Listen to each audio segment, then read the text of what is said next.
فتوکل علی اللہ, تو نتیجہ کس پہ چھوڑنا ہے؟ اللہ پہ. یہ توکل کی کمی ہے, اللہ پہ اعتماد ہی نہیں ہے.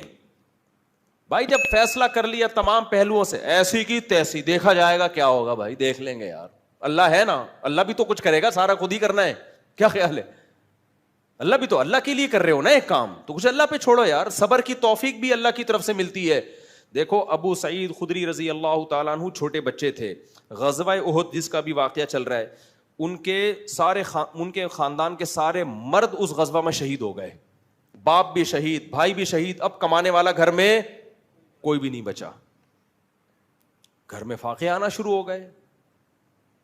تو ان کی والدہ نے کہا کہ بھائی سب جا کے نبی سے پیسے مانگ رہے ہیں صدقے کے, آپ بھی جا کے مانگو, اور یہ نبی کے حکم پہ ہی ہوا ہے نا سب کچھ. تو جو بھی آتے کہ بھئی ہمارے بھائی شہید ہو گئے, ہمارے باپ شہید ہو گئے, گھر میں فاقے پڑ رہے ہیں, تو آپ صلی اللہ علیہ وسلم ان کو صدقے کے پیسے دے دیتے کہ چلو جی تم لو. لیکن جن کے بارے میں نبی سمجھتے تھے نا کہ ان میں خوب توکل ہے, ان کو نبی نے نہیں دیے. جب ابو سعید خدری چھوٹے بچے تھے, یہ نبی کے پاس آئے اور کہا کہ یا رسول اللہ گھر میں فاقے ہیں, میرے بھائی بھی شہید. یار دیکھو جس لیڈر کے کہنے پہ شہید ہوئے ہیں, اگر آج کسی کے کہنے پر آپ کا باپ آپ کا بھائی شہید ہو جائے اور آپ اس کے پاس جاؤ اور پیسے مانگو, اور وہ جواب میں یہ کہے جو نبی نے کہا, من یتصبر یصبرہ اللہ, جو اللہ سے صبر مانگتا ہے اللہ اس کو صبر دیتا ہے. من یستعفف یعفہ اللہ, جو مخلوق کے سامنے ہاتھ نہیں پھیلانا چاہتا, یعنی میں بھی اللہ کی مخلوق ہوں, جو چاہتا ہے کہ میرے ہاتھ صرف اللہ کے سامنے اٹھیں تو اللہ اس کا خیال کرتا ہے, وہ مخلوق کے سامنے اس کو ہاتھ پھیلانے نہیں دیتا. یہ نہیں کہا کہ مت مانگو, صاف منع نہیں کیا, اشارہ کر دیا کہ ابو سعید تم پہ یہ چیز سوٹ نہیں کرتی, تم تو اونچے خاندان کے ہو, تمہارے اندر توکل ہے. دیکھو کیا نبوت کی, یعنی آپ صلی اللہ علیہ وسلم کی تربیت کا انداز دیکھو نا. آپ یہ بھی تو کہہ سکتے تھے کہ اے ابو سعید مجھ سے مت مانگو, یہ بھی نہیں کہا, کیونکہ بہت بڑی آزمائش ہو جاتی پھر ابو سعید کے لیے کہ بھئی نبی نے صاف منع کر دیا ہے. اصول ضابطہ بیان کر دیا, اس کے بعد مطلب اب اگر مانگنا چاہتے ہو تو میں تمہیں دے دوں گا. اصول ضابطے میں اشارہ کر دیا کہ مجھے تمہارا مانگنا پسند نہیں آیا. مانگ بھی کس سے رہے؟ نبی سے بھائی, لیکن ہے تو مخلوق نا, تو نبی سے مانگنے کو بھی نبی پسند نہیں کر رہے. بھائی کس سے مانگو. اور ابو سعید خدری کا ایمان کا لیول دیکھو آپ. میں کہتا ہوں آج میرا کوئی لیڈر ہو جس کے لیے میں اپنا سب کچھ کٹا دوں, اور میں دیکھ رہا ہوں کہ وہ سب کو پیسے بھی دے رہا ہے اور مجھے ٹکا, یعنی یوں ہمارے لحاظ سے وہ ٹکا سا جواب ہو, ہم کم ظرف لوگ ہیں نا, ہمارے لحاظ سے وہ ہمیں جواب دے دے اور کہے کہ صبر کرو اللہ کھلائے گا, صبر کرو اللہ پلائے گا, تو میرے کیا جذبات ہوں گے؟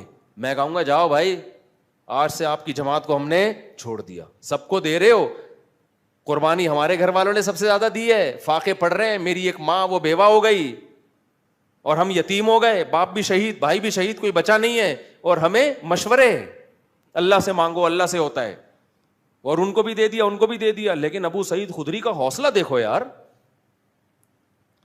قربانیاں دے کے یہ حوصلہ, اور ایسے خدا کی قسم یہ نبوت کے نبی صلی اللہ علیہ وسلم کے نبی ہونے کی بہت بڑی دلیل ہے. یہ 100% کسی کی نبوت پہ یقین ہوتا ہے نا, تو پھر انسان اس موقع پر نصیحت پر عمل کرتا ہے کہ یہ جو کہہ رہے ہیں اپنی طرف سے نہیں بلکہ اللہ کی طرف سے. اتنی قربانیاں دینے کے بعد آپ مجھے بتاؤ, میں آپ سے قربانیاں دلواؤں اپنے کسی ویژن کا حصہ بنا کے, اور میں لوگوں کو پھر پیسے بھی بانٹ رہا ہوں, آپ میرے پاس آؤ, آپ کو میں صبر کی تلقین کروں, کیا گزرے گی آپ کے دل پہ نا, قیامت گزرے گی. لیکن ابو سعید خدری 10 سال کے تھے غالباً جب وہ آئے, تو نبی نے فرمایا من یستعفف یعفہ اللہ, جو صرف اللہ کے سامنے ہاتھ پھیلانا چاہتا ہے کہ اپنے دامن کو, استعفاف کا مطلب اپنے دامن کو داغدار ہونے سے بچانا. الفاظ بھی دیکھو, پاک دامن کو عفیف کہتے ہیں. پاک دامن کا مطلب کیا بھائی, ہاتھ پھیلا لیا تو دامن کیا ہو گیا, داغدار, ساری زندگی کے لیے. اب اس دن تو مانگ رہا تھا نا, اتنی بڑی عیب ہے, اتنا بڑا عیب ہے کسی کے سامنے ہاتھ پھیلانا. اور آج ذرا سی بات پہ پلاٹ خریدنا ہے پیسے دے دو, بچے کو میں نے امریکہ بھیجنا ہے, ادھر کھانے کو لوگوں کے روٹیاں نہیں ہے, خدا کے بندو, اور تم ہری ہری سوج رہی ہے بچوں کو امریکہ بھیجنے کے لیے بھیک مانگ رہے ہو لوگوں سے. یار میں بتاتا ہوں واقعہ, ادھر ہی مسجد میں ایک صاحب آئے, بچوں کی اسکول کی فیسیں دینی ہیں تو پیسے نہیں ہوتے, آپ زکوٰۃ کے کچھ پیسے دے دیں. میں نے کہا میرے پاس تو نہیں ہے, مطلب آپ کو دینے کے لیے نہیں ہے. کہہ رہے میں کیا کروں پھر؟ تو میں نے کہا کہ نہیں پڑھاؤ اسکول میں, اسکول میں نہیں پڑھاؤ. کہہ رہے یہاں بچہ اسکول میں نہیں پڑھے گا تو کیا کرے گا؟ میں نے کہا ٹماٹر بیچے گا. میں نے کہا جو پریکٹیکلی ٹماٹر بیچ رہا ہے, میں نے دینا ہے تو میں اس کو دوں نا. کیا خیال ہے بھائی؟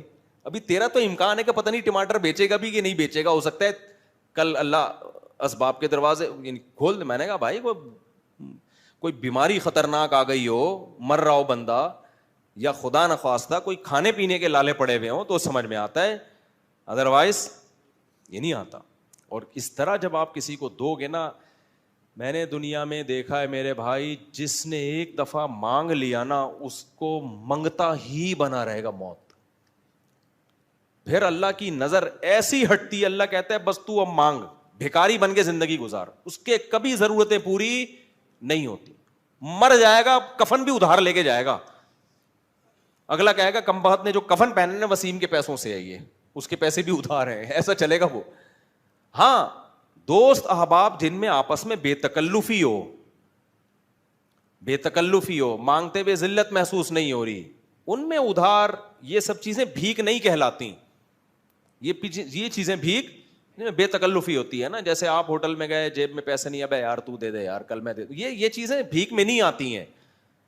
بھیک کا مطلب ہے آپ کو خود محسوس ہو رہا ہوتا ہے کہ میں کسی کے احسان کے نیچے دب رہا ہوں, احسان کے نیچے دب رہا ہوں. ہاں آپ مالدار ہیں, آپ کو پتا ہے ابھی میری سیلری نہیں آئی ہے, اگلے مہینے آ جائے گی, تو اپنے ہی جیسے کسی مالدار سے کہہ دینا یار تھوڑا پیسے دے دوں گا. اپنے دوست جس سے بے تکلفی ہو, وہ تو چلتا ہے سوسائٹی میں نا. یہاں بھی علماء نے لکھا ہے کہ اگر کسی مالدار کو وقتی طور پہ پیسوں کی ضرورت ہے نا تو غریب سے مانگے. وہ یہ علماء نے ایک تکبر ختم کرنے کا نسخہ لکھا ہے. وہ کس سے مانگے؟ اس کو پتا ہے میں پیسے تو دے دوں گا, میری سیلری آتی ہے ہر مہینے, میرے لیے فار ایگزامپل 50,000 ہے, یہ دینا کوئی مشکل کام نہیں ہے. تو غریب سے مانگنے میں کیا ہوگا, اس غریب کی عزت آپ کی نظر میں بڑھ جائے گی. وہ غریب کا دل بھی باغ باغ ہو جائے گا, یار سیٹھ صاحب میرے سے کیا مانگ رہے ہیں. اور وہ غریب دے گا بھی خوشی خوشی. اس کو پتا ہے پیسے کہیں جانے والے ہیں ہی نہیں, اس کے لیے 50,000, اس کے پان گٹکوں کا خرچہ ہے 50,000. تو علماء نے لکھے, ہم نے مدرسوں میں دیکھتے تھے کہ ہمارے مدرسوں میں کچھ مالدار طلبہ تھے, بڑے مستغنی, ان کو کبھی ضرورت ہوتی غریب طلبہ سے مانگ رہے ہوتے تھے. تو وہ غریب خوش کے نا اپنی جیب خرچی بچا کے کہہ رہا اچھا یار ہم سے لو, یہ ہمارا کیا بنے گا ریلیشن. تو لیکن غریب کو چاہیے ایسا نہ ہو کوئی بھی سوٹ ٹائی میں آ کے پیسہ مانگے, آپ میرے بیان کی وجہ سے اس کو دے دو. کوئی بھروسہ نہیں ہے یہ اپنی ہو یا کسی سے ادھار لی بھی اس نے, پتا ہو کہ واقعی کیا ہے یہ مالدار آدمی, اس کے لیے 40-50,000 1,00,000 کی کوئی ویلیو ہے نہیں. باپ اور بھائی سے مانگنا, باپ اور بھائی سے مانگنا, بھائی وہ باپ سے بے تکلفی اور بھائی سے اگر بے تکلفی ہے تو پھر ایک جیسے بے تکلفی معاملات, باپ تو باپ ہے نا, وہ تو ساری زندگی مانگتا ہی رہتا ہے انسان, اس سے مانگنے میں کوئی حرج نہیں ہے. لیکن اس کو اتھارٹی دو کہ چاہے تو پیسے دے چاہے تو تھپڑ دے, اس کی مرضی ہے. تو باپ سے مانگنے میں کوئی حرج نہیں ہے. یہ تو بے تک ماں ہے. ہمارے حضرت فرمایا کرتے تھے احسان پتہ ہے کس کا لینا ہے, باپ کا, ماں کا, اپنے کوئی پیر و مرشد ہو, مینٹور ہو آپ کا کوئی جس سے آپ ہدایت لیتے ہو, اور استاذ کا. یہ 4 افراد کے سوا کسی کے احسان کے نیچے نہیں آنا. وجہ اس کی ہے کہ ان کو اللہ نے محسن ویسے ہی بنا دیا ہے. ان کے سامنے فنٹر گیری, اچھا ہو گیا آپ نے سوال پوچھ لیا, ان کے سامنے تکبر نہیں کرنا ہے. ابا آپ کو پیسے دے رہے ہیں, لے بیٹا. ابا انسان وہی اچھا ہوتا ہے جو صرف کس کے سامنے ہاتھ پھیلائے, اللہ کے. باپ کہے گا کمبخت 25 سال کا ہو گیا, میرے ٹکڑوں پہ ہی پلا ہے تو, 1 روپے بھی تو نے اپنی جیب سے تعلیم میری, پراٹھے صبح میرے پیسوں سے کھاتا ہے, گیس بجلی کا, اور آج میں تجھے کہہ رہا ہوں یہ لے بائک خرید لے, کہہ رہا ہے ابا مفتی صاحب نے بیان میں کہا ہے کہ جو مخلوق کا محتاج ہوتا ہے نا ساری زندگی اللہ اس کو مخلوق کے در کا محتاج بنا دیتے ہیں. تو ابا سے ایسا کہو گے نا تو پھر ابا کی طرف سے کیا آنا چاہیے, چپیڑ. تو باپ ہو گئی, ماں سے تو ہم تو اتنا مانگتے تھے اپنی اماں سے, بھائی ہمارے ابا جب چپیڑ لگاتے تو اماں کے پاس چلے جاتے تھے. تو اماں ابا کا معاملہ اور ہے, لیکن اتنا نہ مانگو کہ وہ ان کو پتلون بیچنی پڑے اپنی بازار میں جا کے, بعض اولاد تنگ کرتی ہے نا. تو اچھا سوال پوچھ لیا آپ نے. تو جن سے جو بڑے رشتے ہوتے ہیں نا, باپ ماں, یہ تو ویسے ہی محسن ہیں. ان سے اگر آپ پان گٹکے کے پیسے نہیں لوگے تو کوئی ان پر احسان نہیں ہوگا, انہوں نے اس سے زیادہ, بہت زیادہ آپ پہ خرچ کر دیا ہوتا ہے, تو وہ الگ معاملہ ہے. بڑا بھائی بھی اس میں داخل ہے. اب بڑے بھائی سے ریلیشن کس نوعیت کا ہے, یہ ہر جگہ ایسا بے تکلفی نہیں ہوتی نا. بڑے بھائی سے اگر ریلیشن اچھا ہے, بعض بڑے بھائی تو خوش ہوتے ہیں چھوٹا مانگے, وہ تو خوش ہوتے ہیں کہ یار ہمیں باپ سمجھ رہا ہے, ہمیں جو ہے نا ویلیو دے رہا ہے. تو یہ اچھا سوال پوچھ لیا آپ نے. تو بڑے اپنے وہ ایک الگ بات ہے, سمجھتے ہو کہ نہیں سمجھتے, باقی کسی کا احسان نہیں لینا. تو جلدی سے بات کو سمیٹ کے ختم کرتا ہوں میں. تو کوائف کیا کرنے, پورے کرنے کسی بھی چیز کے جو اللہ نے بتائے. تو پازیٹیو نیگیٹو تمام پہلوؤں پہ غور کرنے کے بعد جب آپ ایک رزلٹ پہ پہنچے تو قرآن کیا کہتا ہے, پھر کانفیڈنٹلی وہ کام کرنا ہے, کپ کپاتی ٹانگوں کے ساتھ نہیں کرنا. خود سے کانپ رہی ہو تو ایک الگ بات ہے, دوسری میں بعض دفعہ وہ چاہ نہیں روتے کہ کانپیں, لیکن وہ کانپیں خود بخود ٹانگ رہی ہوتی ہیں. ایسے بھی ہوتے ہیں وہ کانفیڈنٹلی کر رہے ہوتے ہیں, لیکن دولہا مجھے لگ رہا ہوتا ہے گھبرا رہا ہے, لیکن وہ کہتا ہے ایسی کی تیسی, کہہ تو رہا ہوتا ہے, باقی ایسے لوگوں بھی اللہ ہمت دے دیتے ہیں.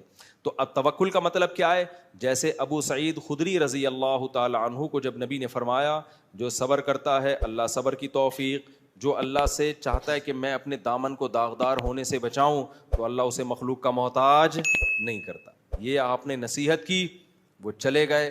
کہتے ہیں پوری زندگی ابو سعید خدری رضی اللہ عنہ نے کسی کے سامنے ہاتھ نہیں پھیلایا, اور ایسی زندگی گزاری, اللہ نے بہت دولت دی, پھر آپ کو بہت دولت سے نوازا آپ کو. یہاں تک کہ جب موت کا وقت تھا نا تو نبی صلی اللہ علیہ وسلم عیادت کے لیے گئے, زندگی جہاد میں گزری ان کی. انہوں نے کہا یا رسول اللہ میرے پاس بہت دولت ہے, اب میں دنیا سے جانے والا ہوں, میں چاہتا ہوں ساری دولت صدقہ کر دوں. کتنی دولت تھی؟ آپ نے فرمایا نا, فتح مکہ کے بعد کا واقعہ ہے, سعد ابن ابی وقاص کا واقعہ ہے یہ. فرمایا نہیں, اپنے وارثوں کے لیے بھی چھوڑ کے جاؤ. فرمایا کہ یا رسول اللہ پھر میں چاہتا ہوں 2/3 صدقہ کر دوں, 1/3 وارثوں کے لیے. فرمایا نہیں, اور زیادہ چھوڑو. پھر انہوں نے کہا ٹھیک ہے 2/3 وارثوں کے لیے, 1/3 صدقہ. پھر آپ نے فرمایا ٹھیک ہے 1/3 صدقہ, لیکن 1/3 بھی بہت زیادہ ہے, یعنی وارثوں کے. پھر آپ نے فرمایا تم اپنے وارثوں کو لوگوں کے سامنے ایسے چھوڑو غریب کہ وہ لوگوں کے سامنے ہاتھ پھیلاتے پھریں.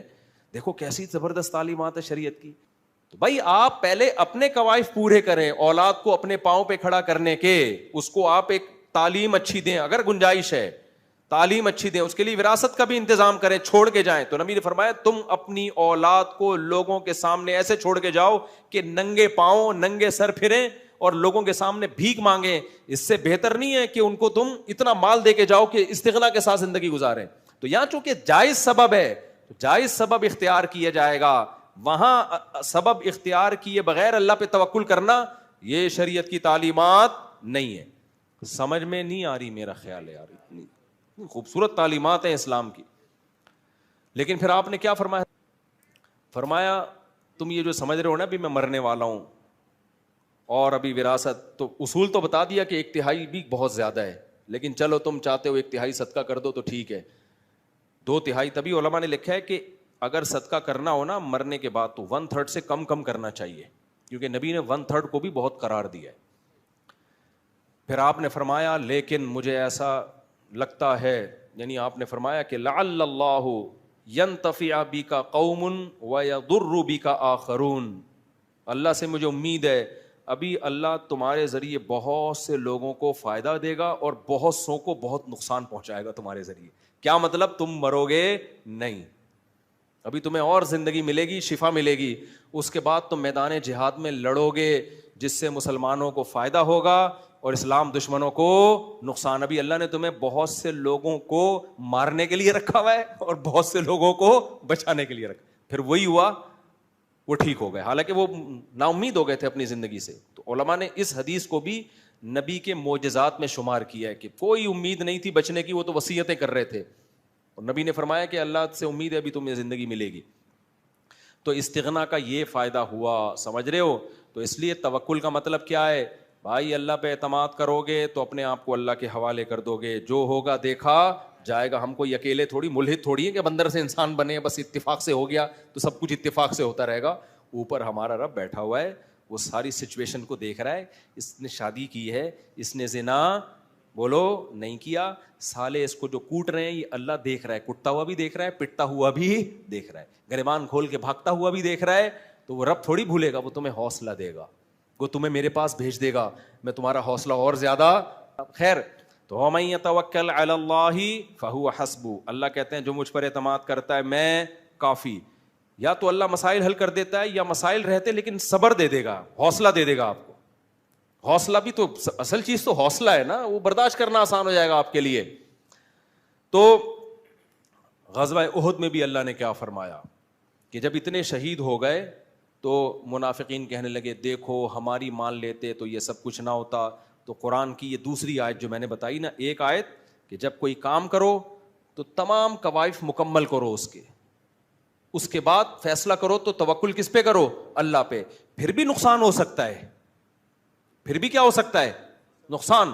پھر اس نقصان میں کیا کہنا ہے, اللہ نے فرمایا یا ایھا الذین آمنوا لا تکونوا کالذین کفروا وقالوا لاخوانہم, اے ایمان والو کافر جب جنگ لڑتا ہے نا اور جنگ میں آ کے ان کو شکست ہو جائے, قتل ہو جائیں, تو پتہ ہے کیا کہتے ہیں. اسی طرح جب وہ تجارت کے لیے ملکوں میں سفر کرتے ہیں تو سفر میں حادثہ ہو گیا, جہاز ڈوب گیا, پہلے حادثے بہت ہوا کرتے تھے, اب جا رہے ہیں بزنس کے لیے سمندری سفر میں, جہاز الٹ گیا, ڈوب گیا جہاز, تو وہ کیا کہتے ہیں, ان کے پیچھے لوگ روتے پیٹتے ہیں, ہائے اس کاروبار کے لیے نہ جاپان نہ جاتے, نہ زلزلے میں ہلاک.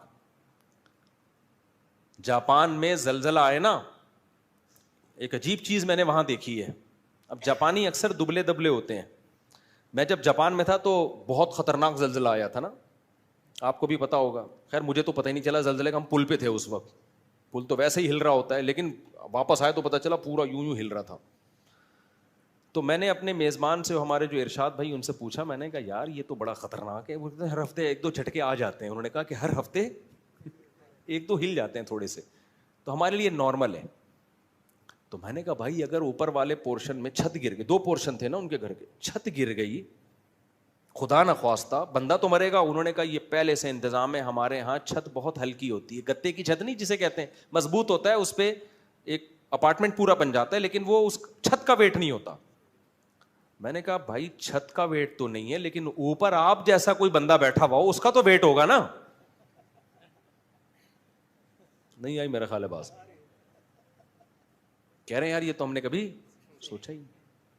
میں نے کہا مجھے یہ ڈر لگ رہا ہے آپ کے گھر میں اب رات کو سوتے ہوئے, وہ اوپر جا کے سوتے تھے نا اوپر والے ارشاد بھائی, اور بھاری بھی ہیں ماشاءاللہ, جسم بھی ان کا بھاری. میں نے کہا ارشاد بھائی مجھے جاپانیوں نے یہ تو پورا انتظام کر لیا کہ چھت ہلکی بنا دی, چھت گرے گی ہمیں کچھ نہیں ہوگا.